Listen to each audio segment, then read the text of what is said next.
Hello, everybody. It's the Lit Optimist. Today I'm talking about Mrs. Todd's shortcut. An elderly man named David is hanging with his caretaker friend Homer when Homer decides to tell him a tale about Mrs. Todd, a woman who is obsessed with finding shortcuts. Homer recalls her peculiar behavior getting stranger and stranger, with her resetting her odometer before trips and her shortcuts making her trips much faster than humanly possible. Homer finds out that she's found a wormhole using dimensionary travel for her shortcuts. It's terribly fantastical, scaring the shit out of Homer, but he's always kind of like Mrs. Todd and sees that she's actually getting younger every time she takes a shortcut. In the end, he decides to run off with her after finishing his tale to David.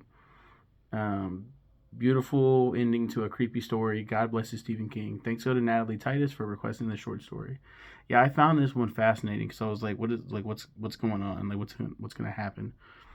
And for it to have like the creepy, horrific undertones of they go into the wormhole and it's like a completely different world. I think there's like everything's like fantastically colored. It's like an acid trip almost, and I could have sworn there was like lions and shit. There's different creatures, and he's fucking terrified, like just horrified with Mrs. Todd. But he sees her and he sees that she's like ecstatic and just so happy seeing all this, and then they get out of the other side, and he's noticing that she's getting younger progressively while she does this. So she's kind of found like a fountain of youth in a way, and he likes her, and he likes her spirit, and so he wants to continue going. He decides I'm gonna go with her and go on this adventure, and it can be interpreted in many different ways. I see it as a very a beautiful ending. So yeah, it's Mrs. Todd Shortcut. Back to reading Stephen King for a little bit.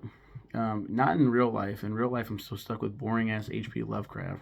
Um, my stomach. Do you hear that? It was like raw. I've been eating, I swear. Um, you guys have a good one. Take care.